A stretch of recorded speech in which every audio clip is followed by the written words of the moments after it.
It is 9:30 p.m., and you are tuned to the frequency that keeps the night alive.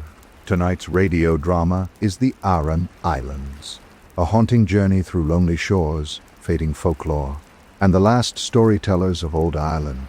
So keep your dial locked on Night Shift Radio. And before we begin, where in the world are you listening from tonight? Please support the channel through the Buy Me a Coffee link in the description. Every coffee helps keep the broadcast alive. The steamer which comes to Aran sails according to the tide, and it was 6 o'clock this morning when we left the quay of Galway in a dense shroud of mist.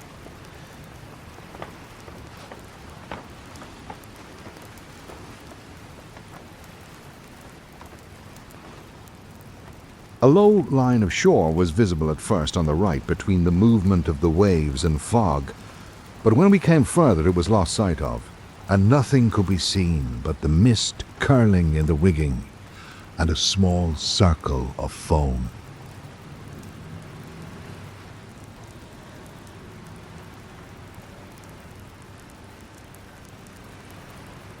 In about 3 hours, Aran came in sight.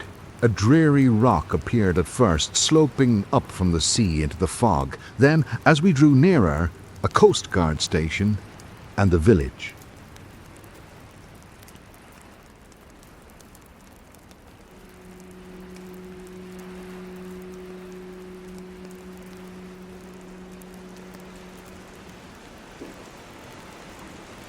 A little later, I was wandering out along the one good roadway of the island, looking over low walls on either side into small, flat fields of naked rock.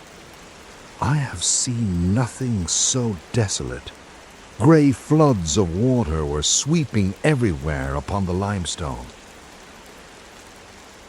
A little after midday, when I was coming back, one old half-blind man spoke to me in Gaelic.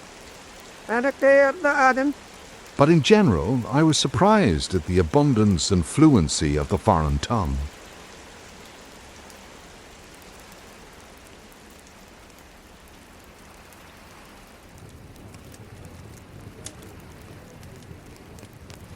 I am in Aran Moor, sitting over a turf fire, listening to a murmur of Gaelic that is rising from a little public house under my room. The old woman of the house had promised to get me a teacher of the language, and after a while I heard a shuffling on the stairs, and the old dark man I had spoken to in the morning groped his way into the room. "Come over and sit here by the fire." A little after middle age, I fell over a cliff, and since then I have little eyesight, and the tremble in my hands and head that you can see. Now, that's better. We talked for many hours. He had great confidence in his own powers and talent, and in the superiority of his stories over all other stories in the world. I have known Sir William Wilde, and taught Irish to Dr. Fink and Dr. Pedersen, and given stories to Mr. Curtin of America. And that gentleman brought out a volume of his Aran stories in America and made £500 by the sale of them. And what do you think he did then? He wrote a book of his own stories after making that lot of money with mine, and he brought them out. And the devil a halfpenny did he get for them? Would you believe that? As we talked, he sat huddled over the fire, shaking and blind. One of my children was taken by the fairies. One day a neighbour was passing, and she said when she saw it on the road, "That's a fine child." Its mother tried to say, "God bless it," but something choked the words in her throat. A while later they found a wound on its neck, and for 3 nights The house was filled with noises. I never wear a shirt at night, but I got up out of my bed, all naked as I was, when I heard the noises in the house and lighted a light. But there was nothing in it. Then a dummy came and made signs of hammering nails in a coffin. The next day, the seed potatoes were full of blood, and the child told his mother he was going to America. And that night it died. And believe me, the fairies were in it.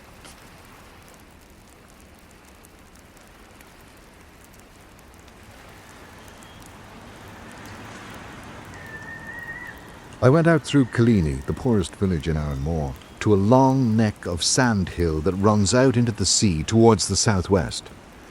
As I lay there on the grass, the clouds lifted from the Connemara Mountains, and for a moment the green undulating foreground, backed in the distance by a mass of hills, reminded me of the country near Rome.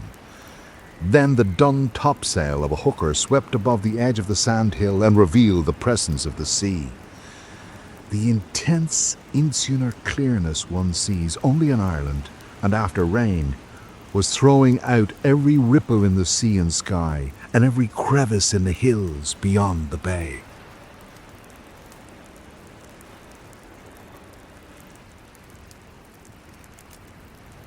This evening an old man came to see me, and said he had known a relative of mine who passed some time on this island 43 years ago.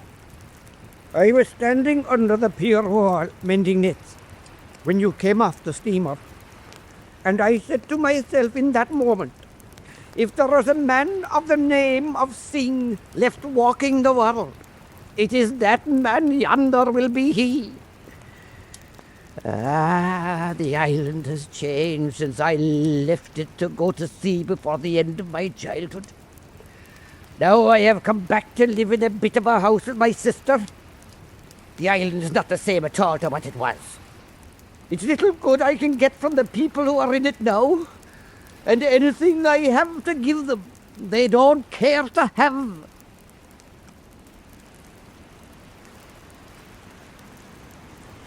In spite of the charm of my teacher, the old blind man I met the day on my arrival, I have decided to move on to Inishmaan, where Gaelic is more generally used, and the life is perhaps the most primitive that is left in Europe. I spent all this last day with my blind guide, looking at the antiquities that abound in the west and northwest of the island. We went to the north of the island to visit one of the ancient beehive dwellings that is still in perfect preservation.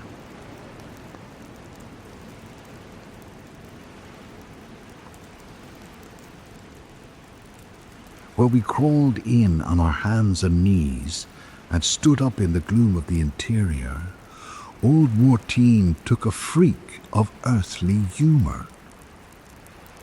Noble person, what I would not have done if I had come in here as a young man and a young girl along with me.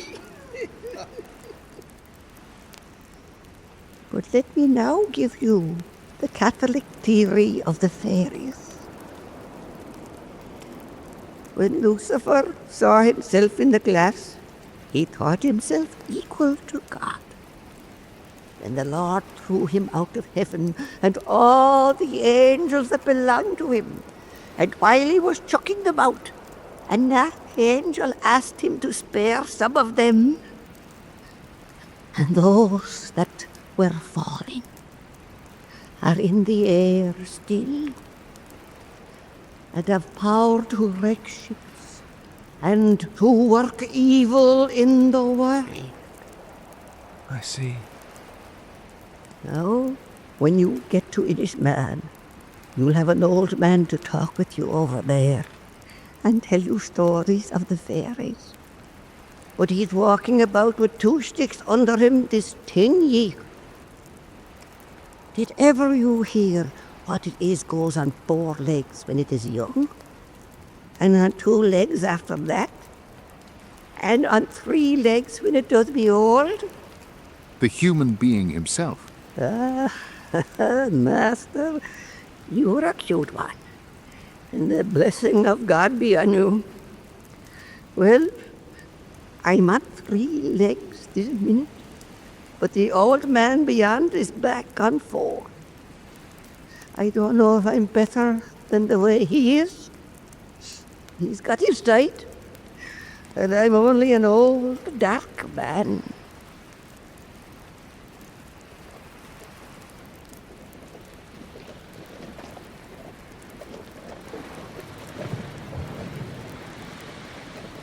Early this morning, the man of the house came over for me with a 4-oared curragh, that is, a curragh with 4 rowers and 4 oars on either side, as each man uses 2, and we set off a little before noon. It gave me a moment of exquisite satisfaction to find myself moving away from civilization in this rude canvas canoe of a model that has served primitive races since men first went to sea. When we set off, it was a brilliant morning of April, and the green, glittering waves seemed to toss the canoe among themselves. Yet, as we drew nearer this island, a sudden thunderstorm broke out behind the rocks we were approaching, and lent a momentary tumult to this still vein of the Atlantic.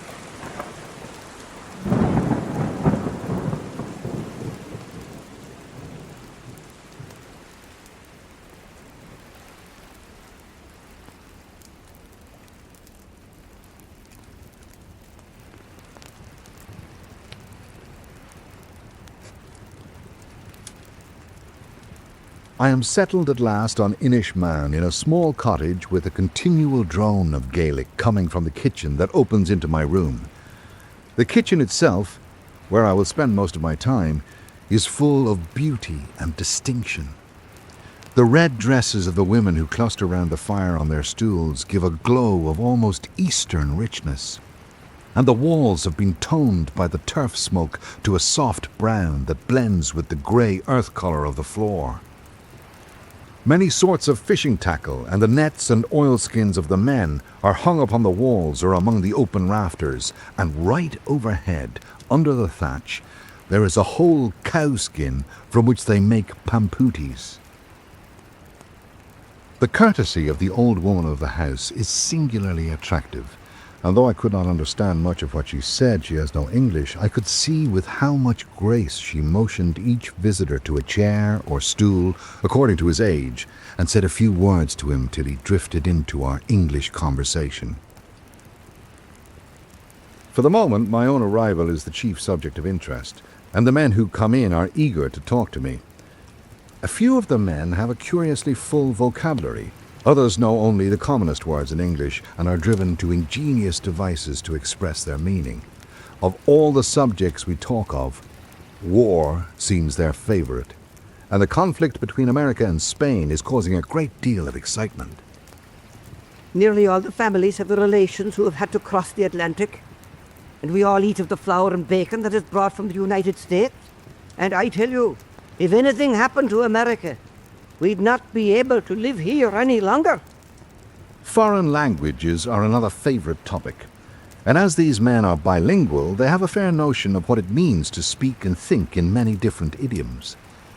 Most of the strangers they see on the islands are philological students, and the people have been led to conclude that linguistic studies, particularly Gaelic studies, are the chief occupation of the outside world. I have seen Frenchmen and Danes and Germans, and there must be a power of Irish books along with them, and they are reading them better than ourselves. Believe me, there are few rich men now in the world who are not studying the Gaelic.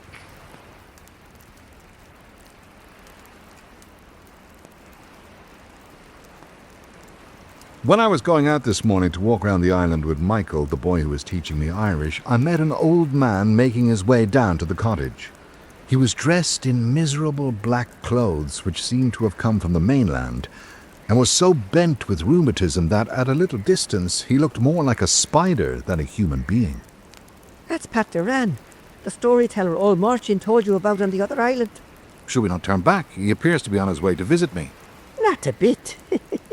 He'll be sitting by the fire when we come in. Let you not be afraid. There will be time enough to be talking to him by and by.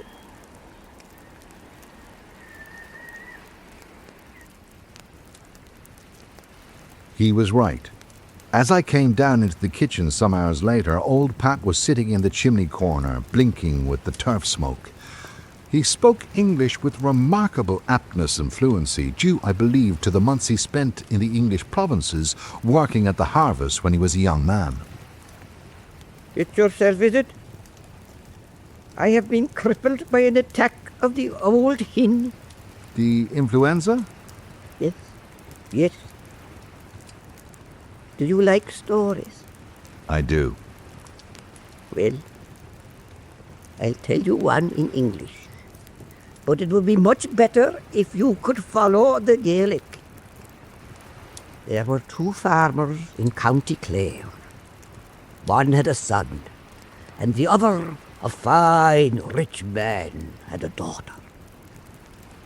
The young man was wishing to marry the girl, and his father told him to try and get her if he thought well, though a power of gold would be wanting to get the like of her. I will try, said the young man. He put all his gold into a bag, and then he went over to the other farm and threw in the gold in front of him. Is that all gold? Said the father of the girl. All gold, said O'Connor. The young man's name was O'Connor. It will not weigh down my daughter, said the father. We'll see that, said O'Connor. Then they put them in the scales, the daughter in one side and the gold in the other. The girl went down against the ground. So O'Connor took his bag and went out on the road. And as he was going along, he came to where there was a little man, and he standing with his back against the wall. Where are you going with the bag? Said the little man. Going home, said O'Connor. Is it gold you might be wanting? Said the man. It is surely, said O'Connor. Well, I'll give you what you are wanting, said the man. And we can bargain it this way. You'll pay me back in a year the gold I give you, or you'll pay me with 5 pounds cut of your own flesh. That bargain was made between them. The man gave a bag of gold to O'Connor, and he went back with it and was married to the young woman. And they were rich people. And he built her a grand castle on the cliffs of Clare, with a window that looked out straight over the wild ocean. And one day, when he went up with his wife to look out over the wild ocean, he saw a ship coming in on the rocks, and no sails on her at all. She was wrecked on the rocks. And it was tea that was in her, and fine silk. O'Connor and his wife went down to look at the wreck. And when the Lady O'Connor saw the silk, she said she wished a dress of it. They got the silk from the sailor. And when the captain came up to get the money for it, O'Connor asked him to come again and take his dinner with them. And they had a grand dinner. And they drank after it. And the captain was tipsy. And while they were still drinking, a letter came to O'Connor. And it was in the letter that a friend of his was dead, and that he would have to go away on a long journey. As he was getting ready, the captain came to him. "Are you fond of your wife?" said the captain. "I am fond of her," said O'Connor. Will you make me a bet of 20 guineas? No man comes near her while you'll be away on the journey, said the captain. I will bet it, said O'Connor. And he went away.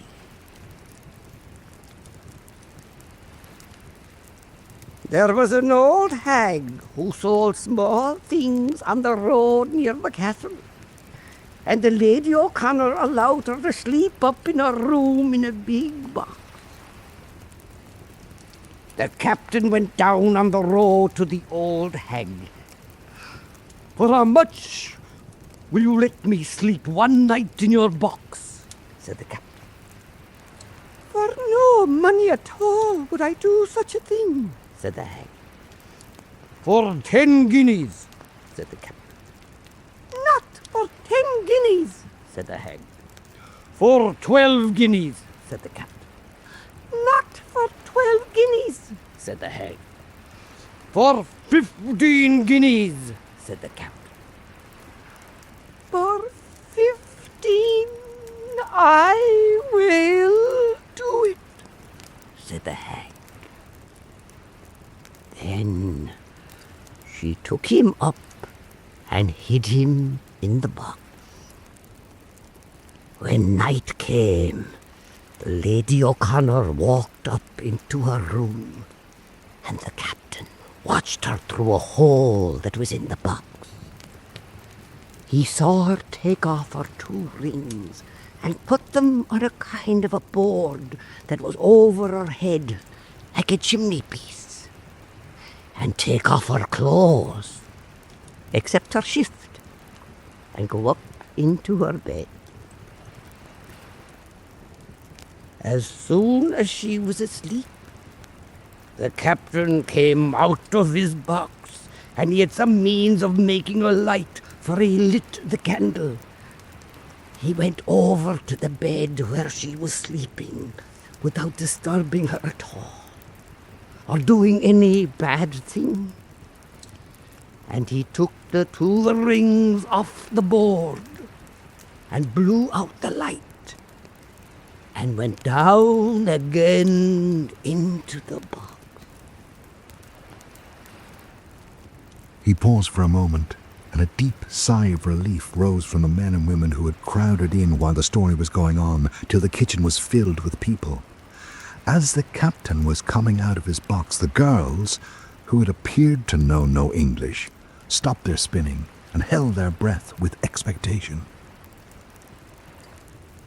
When O'Connor came back, the captain met him and told him that he had been a night in his wife's room, and gave him the 2 rings. O'Connor gave him the 20 guineas of the bet. Then he went up into the castle, and he took his wife up to look out of the window over the wild ocean. And while she was looking, he pushed her from behind, and she fell down over the cliff and into the sea. An old woman was on the shore, and she saw her falling. And she went down then to the surf and pulled her out, all wet and in great disorder. And she took the wet clothes off her and put on some old rags belonging to herself. When O'Connor had pushed his wife from the window, he went away into the land. After a while, the Lady O'Connor went out searching for him. And when she had gone here and there a long time in the country, she heard that he was reaping in a field with 60 men. She came to the field and she wanted to go in, but the gateman would not open the gate for her. Then the owner came by, and she told him her story. He brought her in, and her husband was there, reaping, but he never gave any sign of knowing her. She showed him to the owner, and he made the man come out and go with his wife.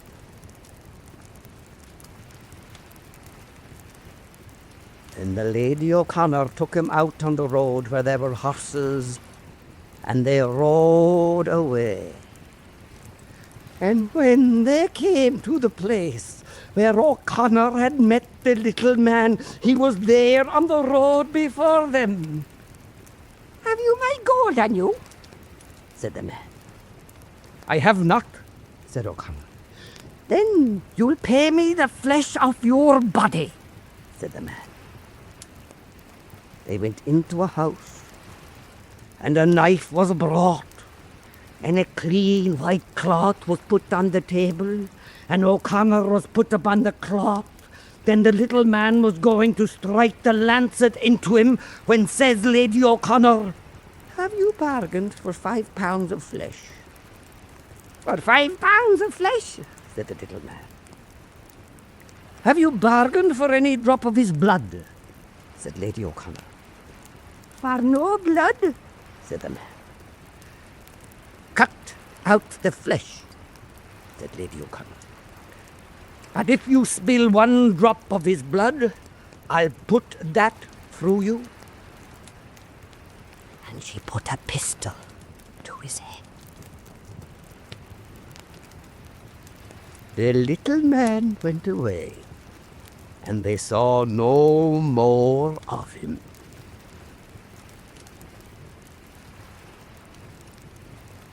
When they got home to their castle, they made a great supper, and they invited the captain and the old hag and the old woman that had pulled the Lady O'Connor out of the sea. And after they had eaten well, the Lady O'Connor began, and she said they would all tell their stories. And she told how she had been saved from the sea, and how she had found her husband. Then the old woman told her story, the way she had found the Lady O'Connor wet and in great disorder, and had brought her in and put on her some old rags of her own. The Lady O'Connor asked the captain for his story, but he said they would get to know a story from him. Then she took her pistol out of her pocket, and she put it on the edge of the table. And she said that anyone that would not tell his story would get a bullet into him. And the captain told the way he had got into the box and come over to her bed without touching her at all, and had taken away the rings. Then the Lady O'Connor took the pistol and shot the hag through the body. And they threw her over the cliff and into the sea.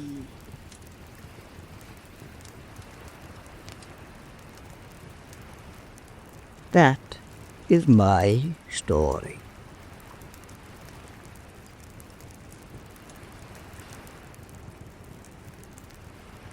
It gave me a strange feeling of wonder to hear this illiterate native of a wet rock in the Atlantic telling a story that is so full of European associations. The incident of the faithful wife takes us beyond Cymbeline to the sunshine of the Arno and the gay company who went out from Florence to tell narratives of love. The other portion, dealing with the pound of flesh, has a still wider distribution, reaching to Persia and Egypt.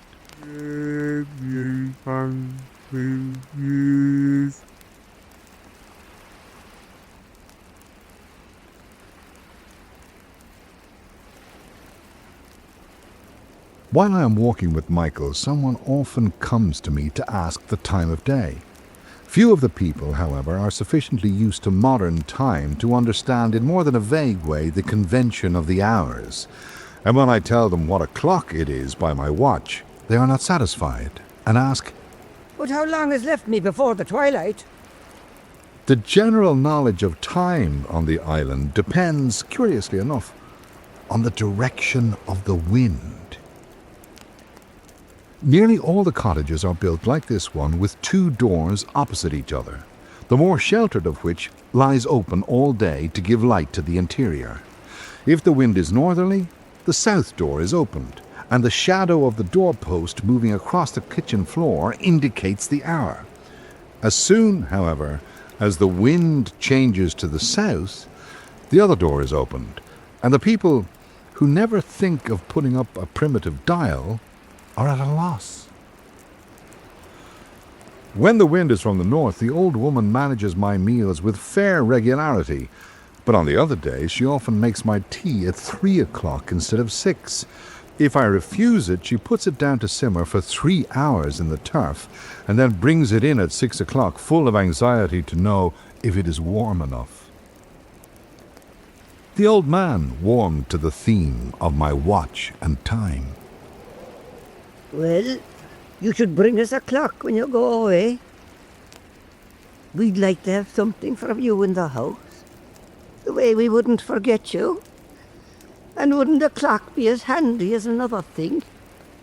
And we'd be thinking of you whenever we'd look on its face. Then Pat told me a story of the unfaithful wife. At the beginning of this story, he gave me a long account of what had made him be on his way to Dublin on that occasion, and told me about all the rich people he was going to see in the finest streets of the city. One day, I was travelling on foot from Galway to Dublin, and the darkness came on me, and I 10 miles from the town I was wanting to pass the night in. Then a hard rain began to fall, and I was tired walking. So, when I saw a sort of a house with an old roof on it up against the road, I got in the way the walls would give me shelter. As I was looking around, I saw a light in some trees 2 perches off. And thinking any sort of a house would be better than where I was, I got over a wall and went up to the house to look in at the window. I saw a dead man laid on a table, and candles lighted, and a woman watching him. I was frightened when I saw him, but it was raining hard, and I said to myself, if he was dead, he couldn't hurt me. Then I knocked on the door, and the woman came and opened it. "Good evening, ma'am," says I. "Good evening, kindly stranger," says she. "Come in out of the rain." Then she took me in and told me her husband was after dying on her, and she was watching him that night. "But it's thirsty you'll be, stranger," says she. "Come into the parlour." Then she took me into the parlour, and it was a fine, clean house. And she put a cup with a saucer under it on the table before me, with fine sugar and bread. When I'd had a cup of tea, I went back into the kitchen where the dead man was lying, and she gave me a fine new pipe off the table with a drop of spirits. "Stranger," says she, "would you be afeard to be alone with himself?"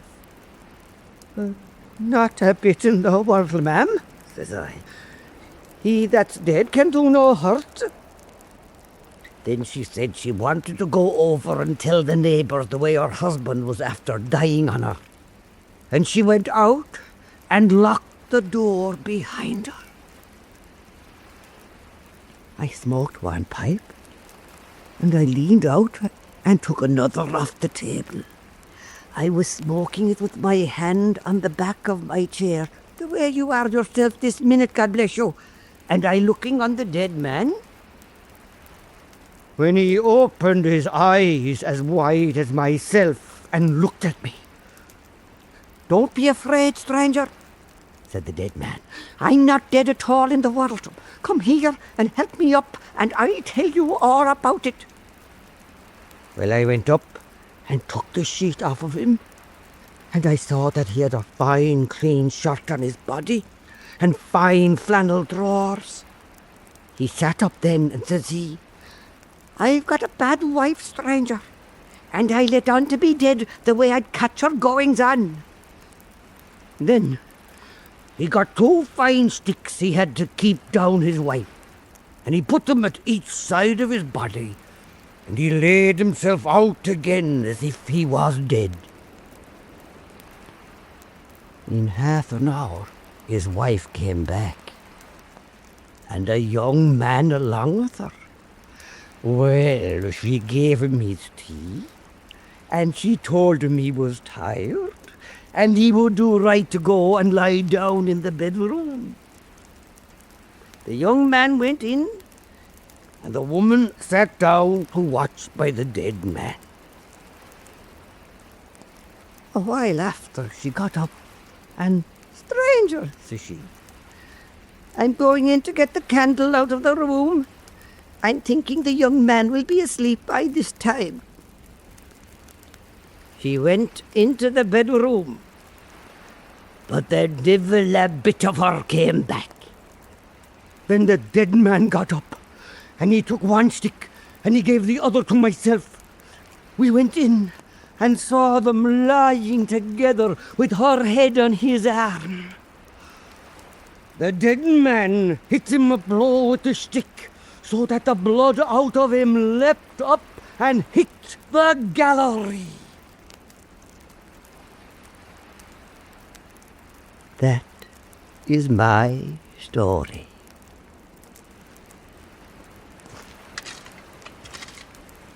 The other day, the men of this house made a new field. The old man and his eldest son dug out the clay, and Michael packed it in panniers for transport to a flat rock in a sheltered corner of their holding, where it was mixed with sand and seaweed and spread out in a layer upon the stone. Most of the potato growing of the island is carried out in fields of this sort, for which the people pay a considerable rent, and if the season is at all dry, their hope of a fair crop is nearly always disappointed. It is now 9 days since rain has fallen, and the people are filled with anxiety, although the sun has not yet been hot enough to do harm. The people have taken advantage of this dry moment to begin the burning of the kelp, and all the islands are lying in a volume of grey smoke. The work needed to form a ton of kelp is considerable.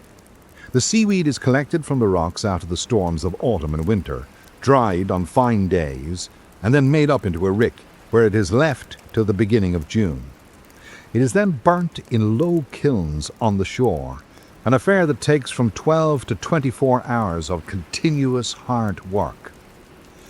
The low flame-edged kiln, sending out dense clouds of creamy smoke, with a band of red and grey-clothed workers moving in the haze, and usually some petticoated boys and women who come down with drink, forms a scene with as much variety and colour as any picture from the East. The men feel in a certain sense the distinction of their island, and show me their work with pride. One of them said to me yesterday, "I'm thinking you never saw the like of this work before this day." That is true, I never did. Ain't that didn't? Isn't it a great wonder that you've seen France and Germany and the Holy Father, and never seen a man making kelp till you come to Inishmay?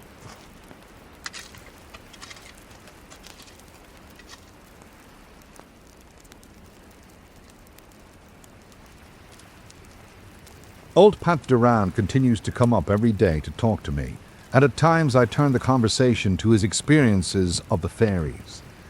He has seen a good many of them, he says, in different parts of the island, especially in the sandy districts north of the slip. They are about a yard high, with caps like the peelers pulled down over their faces.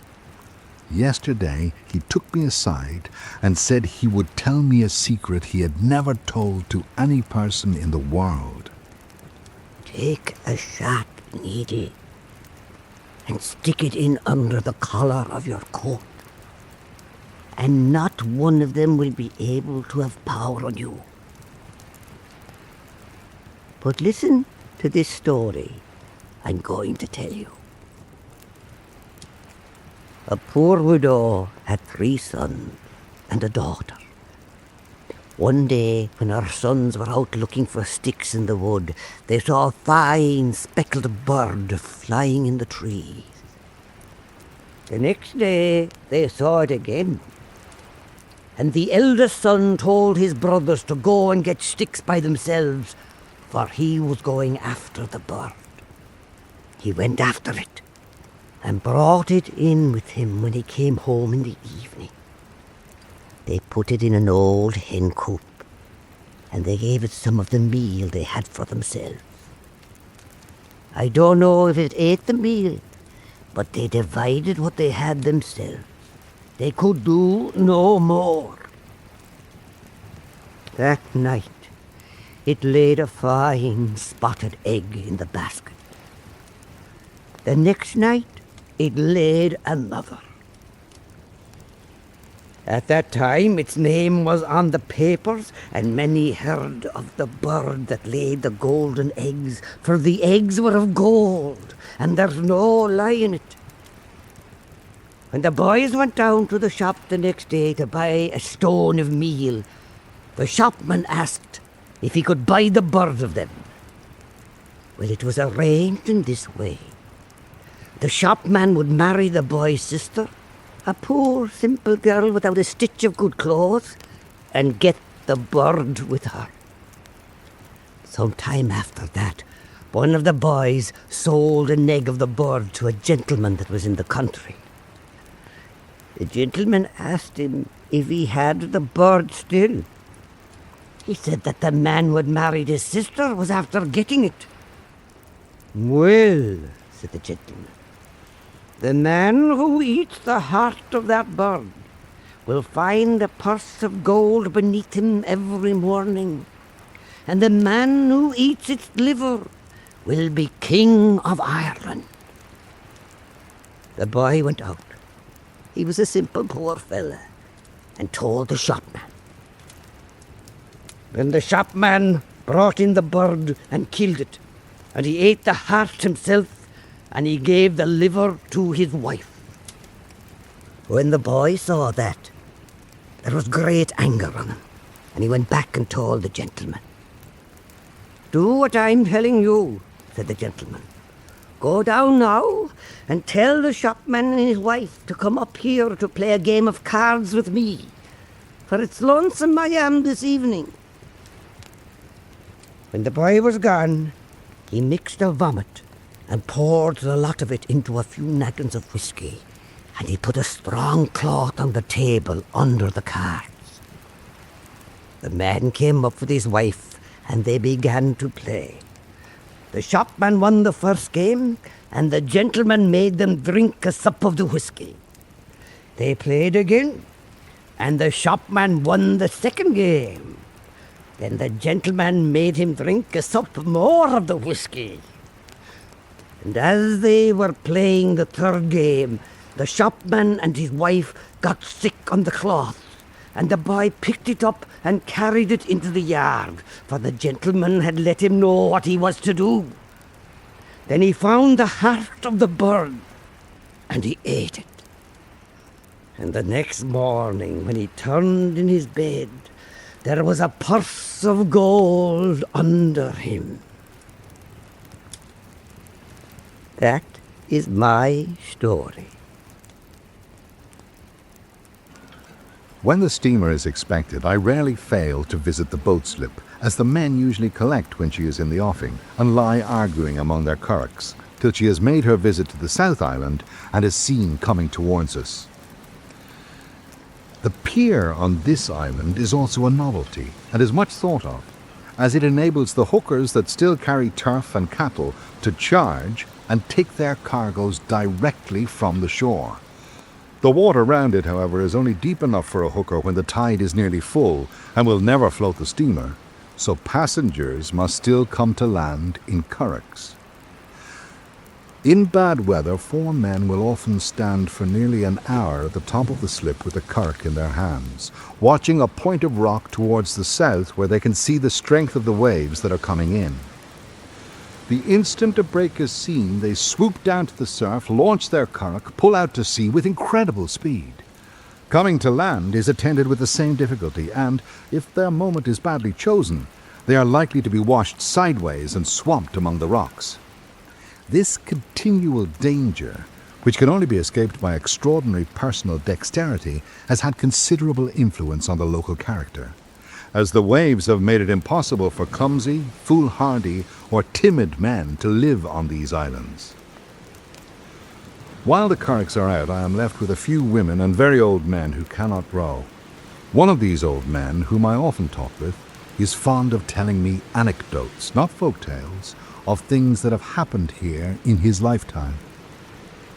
There was a Connacht man who killed his father with the blow of a spade when he was in passion, and then fled to this island and threw himself on the mercy of some of the people he is related to.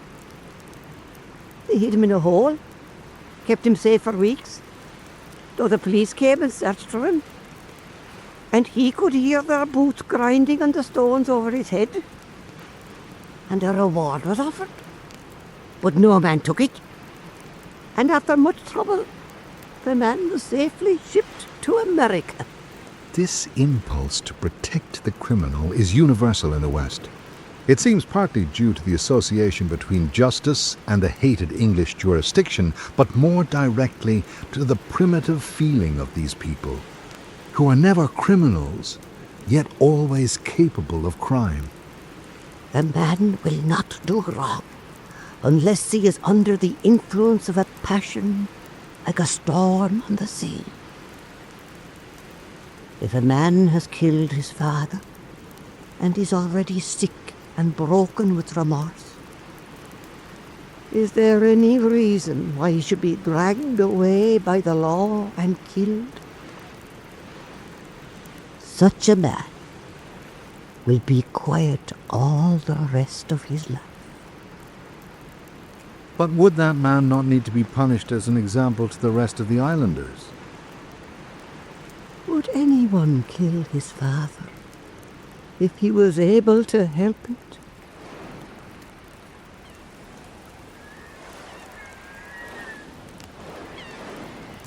I have been down sitting on the pier till it was quite dark. I am only beginning to understand the Knights of Inishmaan and the influence they have had in giving distinction to these men who do most of their work after nightfall. I could hear nothing but a few curlews and other wildfowl whistling and shrieking in the seaweed, and the low rustling of the waves. It was one of the dark, sultry nights peculiar to September, with no light anywhere except the phosphorescence of the sea and the occasional rift in the clouds that showed the stars behind them. The sense of solitude was immense. I could not see or realize my own body. I seemed to exist merely in my perception of the waves and of the crying birds and of the smell of the seaweed. When I tried to come home, I lost myself among the sandhills, and the night seemed to grow unutterably cold and dejected as I groped among the slimy masses of seaweed and wet, crumbling walls.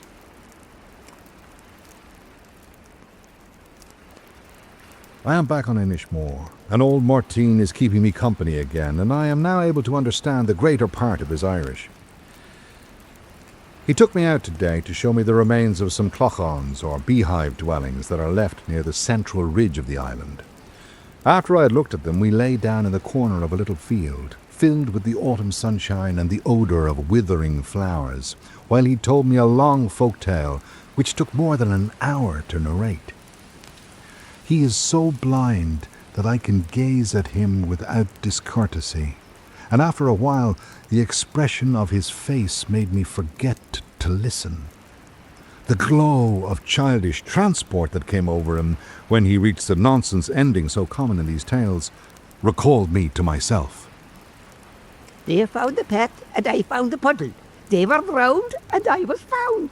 If it's all one to me tonight, it wasn't all one to them the next night. Yet if it wasn't itself, not a thing did they lose but an old back tooth.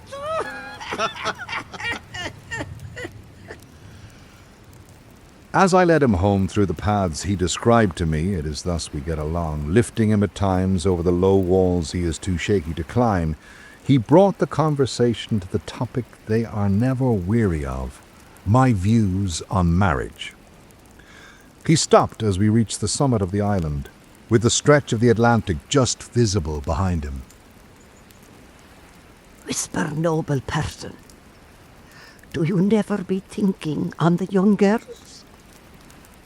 The time I was a young lad, the divil o' one of them could I look on without wishing to marry her. Ah, Martine, it's a great wonder you'd be asking me. What at all do you think of me yourself? Be that noble person, I'm thinking it soon you will be getting married. Listen to what I'm telling you. A man who is not married is no better than an old jackass. He goes into his sister's house and into his brother's house. He eats a bit in this place and a bit in another place, but he has no home for himself, like an old jackass straying on the rocks. I am leaving in 2 days and have returned to Inishmaan, and old Pat Duran has bidden me goodbye. He met me in the village this morning and took me into his little tent, a miserable hovel where he spends the night.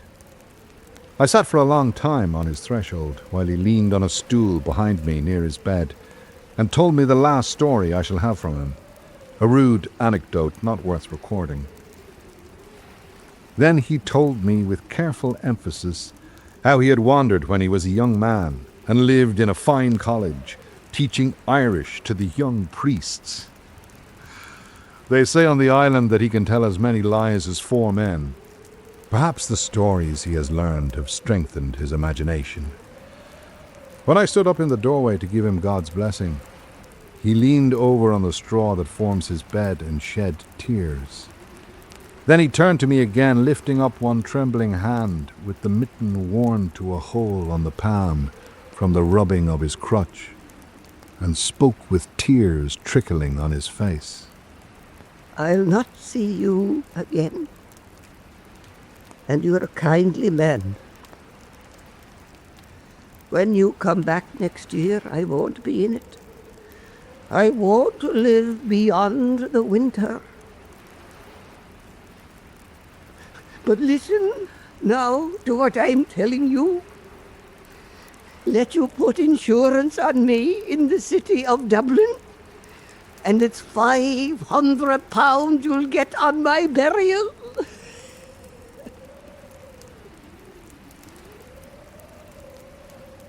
And when I came back the next year, he had indeed passed away.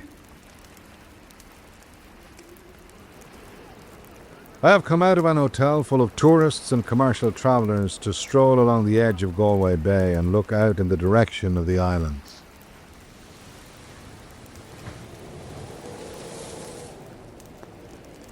There was once a widow living among the woods, and her only son living along with her. He went out every morning through the trees to get sticks, and one day as he was lying on the ground he saw a swarm of flies flying over what the cow leaves behind her. He took up his sickle and hit one blow at them, and hit that hard that he left no single one of them living.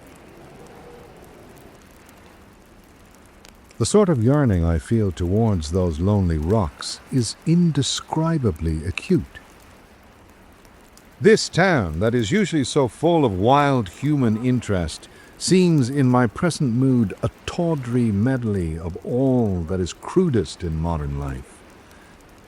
Yet the islands are fading already, and I can hardly realize that the smell of the seaweed and the drone of the Atlantic are still moving round them. And that is my story.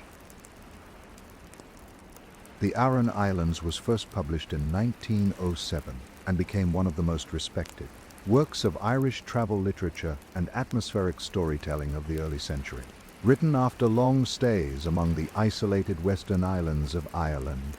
The book captured a disappearing world shaped by storms, folklore, fishing, and oral tradition. Rather than focusing on politics or war, the narrative preserved the voices of local storytellers whose legends and memories had rarely been written down before that time.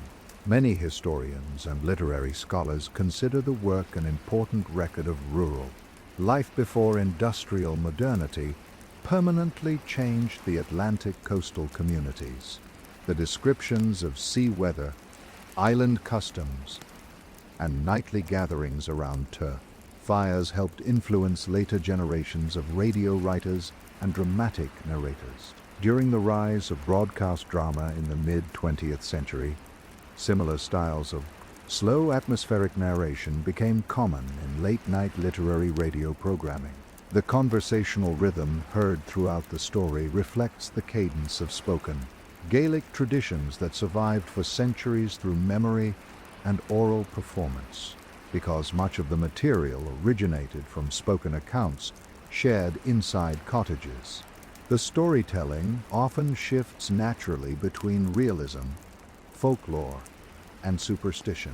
Literary archives and university collections continue to preserve these narratives as part of the wider cultural history of Ireland and early European storytelling forms.